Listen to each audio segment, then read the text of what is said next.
Christian parenting.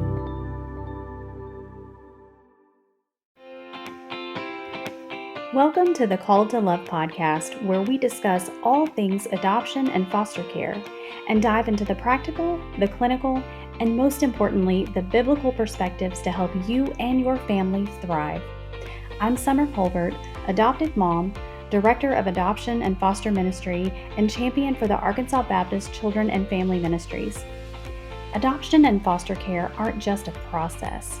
They are both unique invitations to go on a journey with the Lord, where you will experience life-changing opportunities to grow in your faith and learn to love in an entirely new way. One thing is for sure, being called to love means you will never be the same. Hey families, welcome back to this very special episode of the Called to Love podcast, where we're just going to come together for a very unscripted conversation where I just want to share with you a little bit about what the Lord has been teaching me this summer. And as we wrap up our recap of the Mindful Parenting series and how the Lord has reminded me on multiple occasions of how I need to lean into those skills every single day as an adoptive mom, I've got to tell you before we get started today, this is really uncommon for the summer months. Downloads for podcasts tend to drop and everybody's busy and traveling and not necessarily tuned in to their podcast of choice. But friends, this podcast has had a record number of downloads this month. And so I just want to say thank you. Thank you so much for allowing me your precious time and my guests that the Lord has provided to be able to speak into your life. Thank you for the messages that you continue to send and the questions that you continue to send in. I am just so honored and humbled and grateful to be able to be a part of these conversations in your life and as you walk out your call to love through adoption and foster care. So I'm really excited. We've got new content headed your way this fall, and I'm really looking forward to sharing these conversations with you that I am actively recording and will be recording in the weeks to come. And as always, I want to be creating a balance of episodes so that you can hear stories from experienced foster and adoptive families, learn some new skills from experts in trauma and family relationships, as well as hear from each other through our listener Q&A episodes. And so please, if you've got something that you are walking through right now, there is no silly question. And I guarantee you, if it's something that you have a question about or you're struggling with, there are many, many others who are walking your similar journey who have that same question. So please feel free to share those with me at the email address in today's show notes, or you can reach out to me on Instagram and send me a direct message. I would love to hear from you. And I would also love to hear anything that you had that really stood out to you in this mindful parenting series. This was one that we did back at the first of the year, but it was so fantastic and impactful just for me individually that I thought this would be a great time to revisit that material. As let's be honest, the summer months can be somewhat challenging because while we have this expectation that it's going to be fun and restful and lazy days of summer and activities and quality time with our kids, that can be a real challenge for our kiddos who really rely upon structure. And so we can see some extra behaviors and some more challenging behaviors, some big feelings, some big emotions, and some big reactions displayed in that lack of consistency in what they've been used to for the better part of the year. That is definitely something that we experience every summer in our household. And even more so as I've become a working mom, I am still in my home and I'm still taking care of my kids and interacting with them, as a stay-at-home mom, but also having these work responsibilities and these ministry responsibilities through podcasting. And so trying to balance all of that can be challenging at times. And my daughter, who, at this point, for those of you who might be new to this episode, I'm an adoptive mom of a 9-year-old daughter. And then we have 2 biological sons who are 17 and 13. And so we are running the gamut through 3 different basically phases of childhood development. So we've got a teen who's launching into adulthood in a matter of months. We've got another teen who is in the throes of junior high life and all that that entails.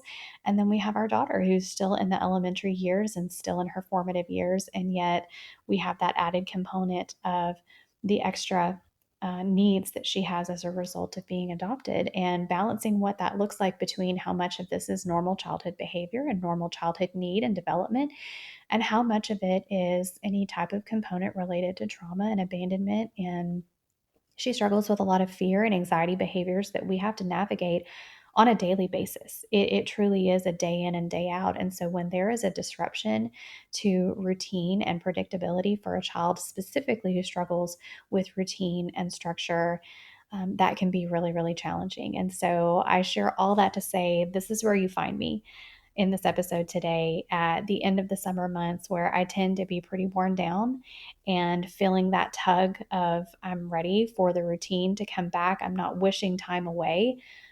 With my children, I'm wanting to savor that, but I'm also understanding that there's such a benefit to having that structure back in place. And so, not just wanting to sound like a disgruntled mom who's ready to get rid of her kids and send them to school, but also understanding that there's so much benefit that comes with that routine. So, we're just on the cusp of that. We've got a couple of weeks to go, and we've had some hard moments this summer. And so, leaning into mindful parenting has been really, really beneficial for me in revisiting that material and that content of questioning myself and why am I reacting the way that I'm reacting? Am I giving a response or am I giving a reaction to her behavior and to the way that she is expressing a need when I'm tired at the end of a long day? I haven't had a lazy day of eating snacks and laying on the couch and watching movies. I've been working all day. I've been doing ministry work. I'm out of words. I'm out of energy. I just need some white space to tap out, and the needs keep coming. And so that has been something that's been really beneficial for me in revisiting the mindful parenting series of why am I responding the way that I'm responding, and how does that translate to my child? I have had to apologize multiple times to my child and my children over the course of the summer because sometimes I just get incredibly overwhelmed. I am a type A recovering perfectionist, understanding that I operate every day in God's grace and not in my own power. And sometimes I forget that when I'm in the midst of the to do list and all the things and the extra needs that I'm responsible for and grateful to have been gifted with. My quiver is full, as they say in scripture, and with that comes much responsibility and many feelings and developmental stages that I am managing at this time in my parenting journey. And so, again, I would love to hear from you listeners, what really stood out to you. And another thing for me was just that reminder of the reason behind the behavior, the why behind the behavior, being curious as to why and not just taking the behavior at face value, and really leaning into, is it a result of low blood sugar, of dehydration, of a lack of rest? I can tell you one of our biggest challenges in the summertime in our family and our household is you want to cut loose in the summertime, especially in the evenings where the days are long and it doesn't get dark until, much later into the evening, and there's neighborhood kids out playing, and you want to give popsicles that are filled with sugar and red dye and then let your child stay up 2 hours past their bedtime. But then when it comes to settle them in for bed, it ends up being a 3 hour process instead of a 20 to 30-minute process, because that disruption, again, in predictability and routine and what the body has been used to has been disrupted. And so we've had many nights of this tension between, do we let her stay out and play with friends because it grieves her heart to have to come in so early like her body is used to, but yet we also know that it's going to be hard on her body because it's going to take her that much longer to settle in and get the rest that her body needs, because she operates in a space where her central nervous system is on high alert at all times. And so there's this constant balancing act that has to take place to help to keep her regulated. Not that she's just exploding all the time, but it just doesn't take much when those factors are not all in line, being hydration, good quality food, her blood sugar being regulated, and her world being predictable. So we've had some moments where we've given some leeway and we have allowed those later nights, and we've had to create margin on our own expectations of understanding, hey, it's going to take a little bit longer to get her quiet tonight.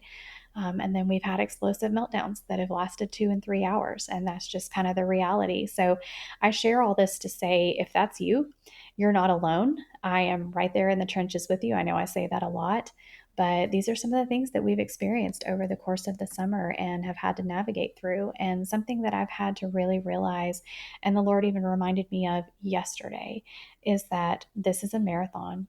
It's not a sprint.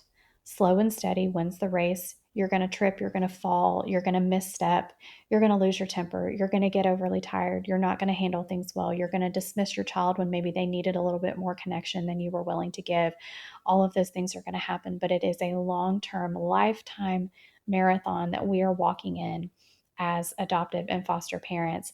And the good news is the Lord is with us every step of the way, and He gives us the grace to take each and every step in any given day. So that's one of the things that the Lord has been teaching me this summer. The other thing that he has reminded me of is leaning back into some very, very helpful resources. One of those is a book that I've been going through that I also share with my foster and adoptive families in the agency world that I work in, called Reclaim Compassion.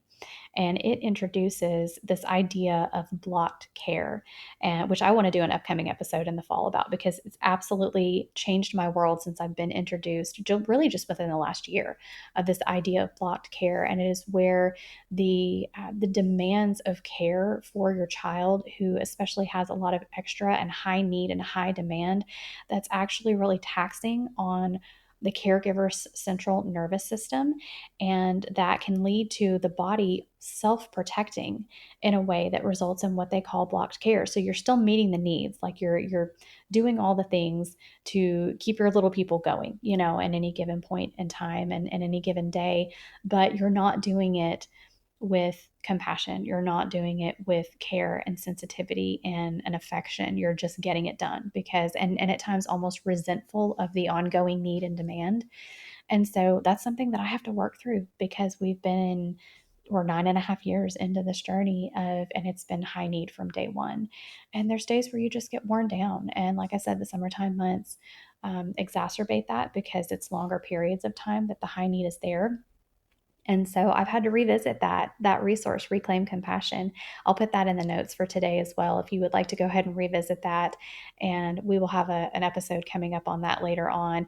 The other one that we've leaned into is one that I shared about in a episode from last year, and it is More Than a Conqueror, which is a Christian kid's guide to winning the war against worry. And this is a fantastic resource that my daughter and I have gone through together, and we actually picked up just 2 nights ago, to revisit some of the principles and practices. It is meant to be a resource that you go through together with your child. You read about what's going on in their mind and their body. It explains it beautifully in a way that a child can understand, and it gives helpful steps to help you work together with your child. And it becomes not a battle between you and your child anymore when your child is dealing specifically with anxiety and worry and fear-based behaviors, but it becomes you and your child together fighting against what they call the worry weasels, which is really cute. And it makes it fun, especially for our younger kids, to give kind of a name and an identity to these things that are causing stress in their body.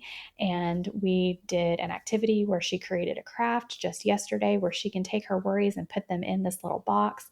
And it's her way of giving them up and not carrying them. And really and truly, this is a perfect example that we see in Matthew of, cast your cares, give your worries to the Lord. Each day has enough worries of its own.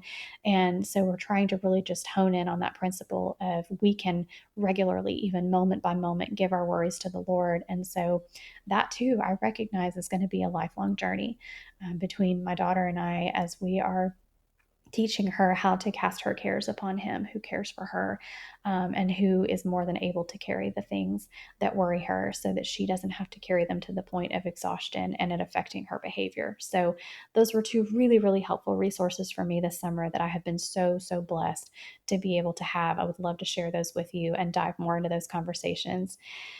The next thing that the Lord has really had me lean into is this awareness of when I myself am overstimulated and need to regulate.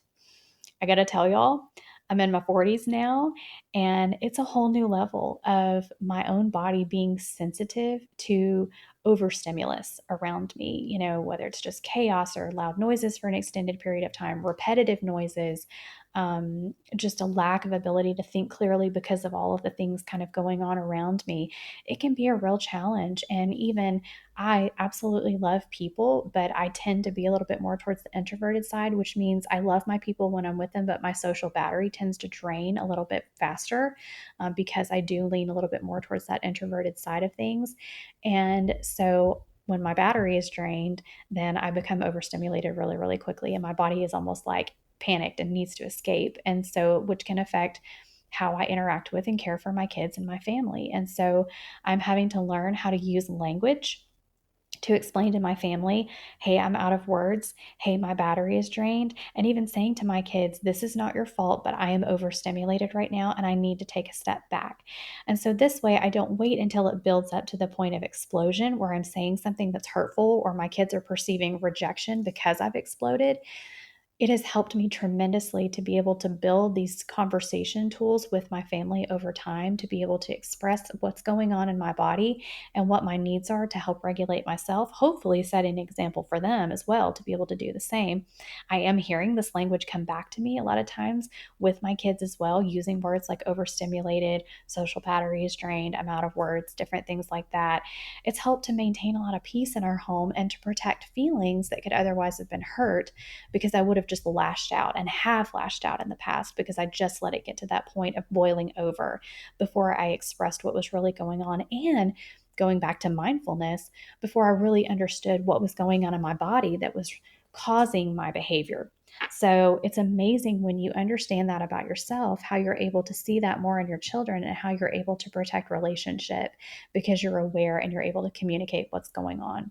Guys, it's been a game changer. Let's talk more about that in future episodes. I would love to hear your feedback. So, the next one, and I already touched on this a little bit, things that the Lord has been talking to me about is just that importance of routine. And that is not just talking about my routine for my kids, that's routine for myself. Guys, if I get up first thing in the morning and I am immediately rushed, my central nervous system goes into fight or flight faster than you can imagine, and it affects me physically. I know I sound like a total wimp and drama queen, but hopefully you guys are understanding what I'm expressing to you. But if I have to just go flying out of bed and I immediately have to hop on work calls or I immediately have to go to my to-do list or checklist or I'm answering messages for work and I don't give myself the gift of a slow morning, it's going to be a bad day. It's going to be a bad day for me and it's going to be a bad day for my family because, my mood affects them. And so I am learning and I'm still not there yet in terms of being perfect at getting up at the same time every morning and having the same routine, but I'm learning the value of being able to get up and go sit outside in creation, feel the sunshine, listen to God's creation, feel the breeze, at cooler mornings and just being able to start my day still rather than just immediately jumping into this space of tasking. And it is amazing to me on the days that I do that, the difference that it makes in my ability to accomplish things, to check off tasks, to think clearly, to be more productive, and to be more attuned to my family and their needs and being intentional to spend time with them because it's like I'm firing on all cylinders when I do the opposite and I wake up and I just go, go, go. And then halfway through the day, I'm worthless. And I check out and I disengage from my family because I've drained my battery. So, that importance of routine is actually my way of showing love and safety and creating protection against disruptive meltdowns for myself and for my kids because my kids feed off of that chaos that I'm like choosing to engage in. And then before you know it, we're all chaotic and we're all at each other's throats and we're all in different corners of the house not wanting to be around each other. I don't know if you can relate to that, but that has definitely been something that we've experienced in our home and finding that balance of summer fun with too little rest and all the things that go with that. It really has been a game changer. So I hope that encourages you. Maybe, hopefully, you feel seen through some of these things that I'm sharing today. That is definitely my goal. I don't like talking about myself, but sometimes just when we share the real and the nitty gritty of what we're walking through in any given day and time, that really helps us to feel seen. It maybe puts words to things that we haven't been able to put words to in the past. That's definitely been my experience as I've walked through these several years of just trauma education and building community with fellow foster and adoptive families. It really is amazing how helpful that is. Fall will be here before we know it. And as you start to think about back to school, I want to encourage you to think about how you can be praying for your kids this coming school year. It's so easy to get caught up in all of the daily tasks of parenting, right? We're getting school supplies, coordinating schedules, doing the laundry, making snacks, then making more snacks. Am I right? But as Christian parents, it's important to remember the big picture. The one thing that truly matters is teaching our kids to know, love, follow, and share Jesus. And so because of that, I am so excited to tell you that the Christian Parenting 2024-2025 Prayer Journal is now available. It's called A Life of Faith, Knowing, Loving, Following, and Sharing Jesus, and it is a prayer journal from Christian Parenting that was created just for you. This journal will guide you in praying over your kids every week of the coming school year. Together, we will pray that our children will know Jesus as their Savior, love Him with their hearts, minds, and strength, and follow Him faithfully through their entire lives, and boldly share His good news with others. Thousands of parents use this journal every year, so join us as together we pray that our kids live a full life of faith. You can visit cpgive.org to request your school year prayer journal, A Life of Faith. Again, that's cpgive.org, and request your copy of A Life of Faith today. Now let's get back to the conversation. Lastly, I want to share something that we have not shared publicly, and that is another failed placement that we have experienced in recent months. So, as you know, I work for a foster and adoption agency here in my state, and we were made aware of a situation where a girl who was being fostered was going to need to be moved from her home. And she was a part of our church, and we were very familiar with her and her family that was fostering her. And I just really felt compelled to ask the questions and take next steps about what it would look like for her to join our family, first on a fostering basis, and then eventually have a permanency conversation, because that's where her case was trending at the time. And so we kind of in a whirlwind, back in the late spring, April-ish, we started the process of making it official and filling out all the paperwork and doing everything that it takes to open our home to be able to receive her at the end of the school year and move forward in that journey. And in the midst of all of that, we felt confident, and word traveled fast, and it inadvertently got to her, and she was very excited. We did not plan it that way, but that's how it happened. And she was very excited at the prospect of being able to be a part of our home. And we had some visits, and on paper, everything looked fantastic. Everything looked really good, and we were full steam ahead. And I just want to share, in all honesty, with you guys, that in the midst of those visits, when she was under our roof in our home, and it would be in the quiet of the night when everybody was sleeping and everything was fine, the Lord began to speak to me in the only way that He knew He could have to get my attention, and that was through sheer panic, if I'm being honest. It was a physiological response to panic in my body that I did not understand. And I struggled to navigate through it. And I actually did this 2 weekends in a row leading up to very coming close to the date that she would have been placed in our home. And so as a result of that, we did not move forward in that process. And I received extremely wise counsel from one of our trusted pastors and his wife, who they themselves adopted a child around that age from another country, and who is now a young adult. And so they have a lot of wisdom to share. And he's one of our teaching pastors, and she actually is a mental health professional as well. And so you really can't get better counsel than those two. And the Lord placed it on my heart to reach out to them and just ask for help in navigating and understanding what was going on in my body and my heart, my mind and my spirit. And I couldn't figure out. There, all signs pointed to yes, everything was a green light, everything was good, it looked all good on paper, and everything was fine. But the Lord started to give me little moments of discernment and understanding that this was not to be. And that was really hard, guys, because in all honesty, I felt like a fraud, because I run a foster and adoption ministry, and I work full time in foster care and adoption, and I'm already an adoptive mom, and we've fostered in the past. And so why on earth not?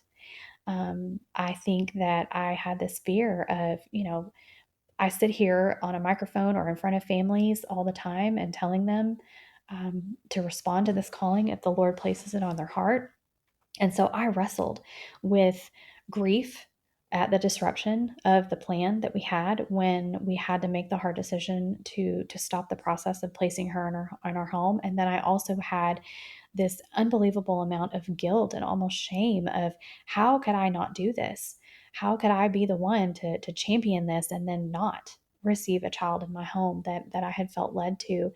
And so all summer long, in the midst of everything else that I've shared with you so far in today's episode, I have really had to wrestle with the Lord and ask Him just to help me be patient for answers that he wasn't ready to give me, and to give insight when he felt like I was ready to understand and ready to hear. And I've got to tell you, he's been so faithful and so good to do every single one of those things. He sat with me when I was panicking. His presence was near. His listening ear was there when I was crying out to him for understanding and for clarity. We begged him to give us clarity because we didn't want to stand in the way of her best yes and where she needed to be. But at the time, when we first started this, we thought maybe we could be her best yes. Maybe we were her yes. Maybe she was our assignment. And over the course of the summer, the Lord has allowed me to see that that was not the case. And He's given me just little hints and little Holy Spirit whispers here and there, and insights that I've been allowed to be privy to in her own journey, and in how I've seen this affect our sons and our daughter when she was in our home, and then after the fact, and having very hard and heartfelt conversations with our children of their experience of her being in our home, even that short amount of time, and understanding that it absolutely was the right decision to make, as hard as it was. And even just in recent days, the Lord has allowed me to see that she's somebody else's yes. And He is pleased with our willingness to be obedient up to a certain point. I have to remind myself that the Lord is not looking to be punitive and to punish for not seeing through the plans that we've constructed. But in fact, if we're obedient just to take the steps as far as He leads us, sometimes that path stops.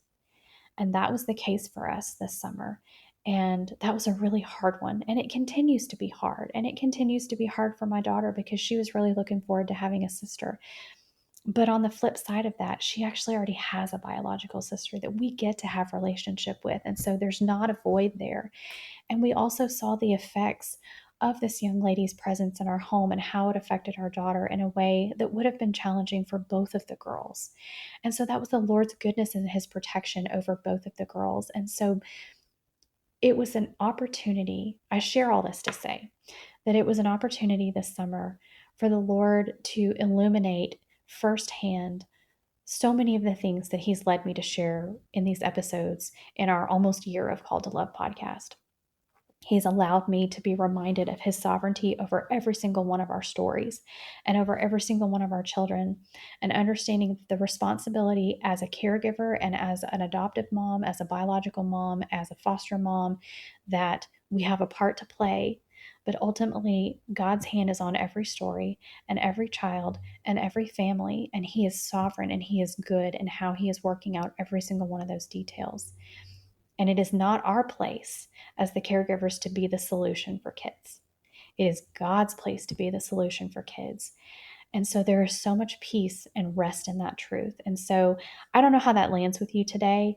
I hope that's a blessing to you wherever you find yourself in your journey, whether you're walking through a hard season of knowing how and when to say yes to whatever the Lord is prompting you to, whether that is walking through a difficult time with a child that is already your forever yes, who has been confirmed as your assignment as a part of your family. All of our kids, whether they're biological or whether they're adopted or foster, are assignments given to us by God to steward and to shepherd in His ways and in His truth and in His love. And so I share all of that with you, just to give you an idea of where I'm coming from. And as we go into these new episodes in the fall, and understanding that with every conversation that I have with these experts and the guests that the Lord has brought for these episodes, I am learning right alongside you, and I'm absorbing like a sponge right alongside you, and trying to take on and employ these tools that we're learning together as foster and adoptive parents on this journey.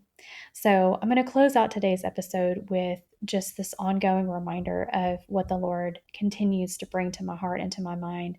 And it's this: at the end of the day, grace. Guys, grace for yourself, grace for your child or your children, grace in the struggle, and remembering that His mercies are new every morning and that His grace is sufficient.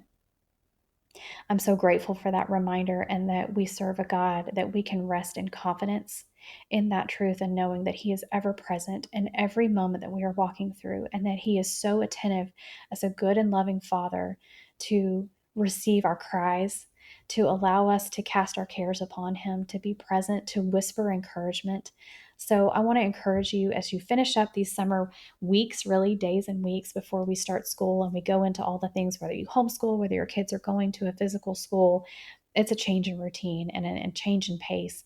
And so I just want to encourage you to receive grace in every single moment and going forward, leaning into Him, knowing that He is so present with you wherever you are and He is so willing to meet you. So create space, create margin to sit with Him. Give yourself still moments, give yourself time in the Word, and give yourself those conversations with Him so that you can continue to navigate this well. And it might not feel like you're thriving, but when you're doing those things, friends, you are thriving and you are doing well, and He's going to continue to equip you as you run this marathon. Sometimes you're going to run, sometimes you're going to walk, sometimes you're going to crawl, and that's okay, because the point is you're going to continue and you're going to keep going and you're going to keep saying yes to this call to love that He has placed on each and every one of our lives.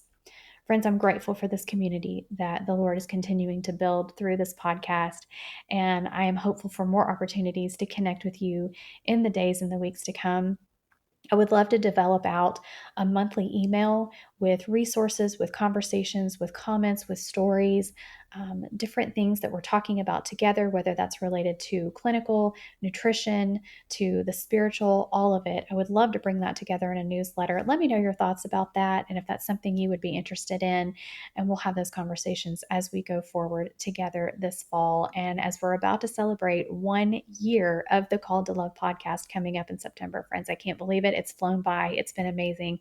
And the Lord continues to provide in a big way by bringing voices to speak to all of us as we learn together on this journey. So again, from the bottom of my heart, thank you so much for your willingness to walk this journey with me, for a record number of downloads and a continued growth in this ministry that we do together. I am so grateful for you. Would love to hear back from you as you're wrapping up the summer months. How can I serve you?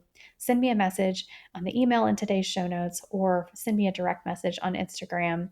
And I am looking forward to connecting again with you soon. Next week, we will kick off a fantastic interview with one of the animators from the Veggie Tales series. Amazing conversation. Tim Wolkowitz, he and his wife have been foster and adoptive parents for over 17 years now. They run a fantastic foster and adoption ministry, and he is going to share his story and what the Lord has laid on his heart to do going forward. Stay tuned for that one coming next week. Thank you so much for listening. I love to hear from listeners, and so I would love to connect with you to hear your stories and answer your questions right here on the show. You can find me on Facebook and Instagram, send me a direct message, or send me an email at the link in today's show notes. I pray you have been encouraged by today's episode to walk in faith and continue to embrace your own call to love. Until next time, blessings, sweet friends.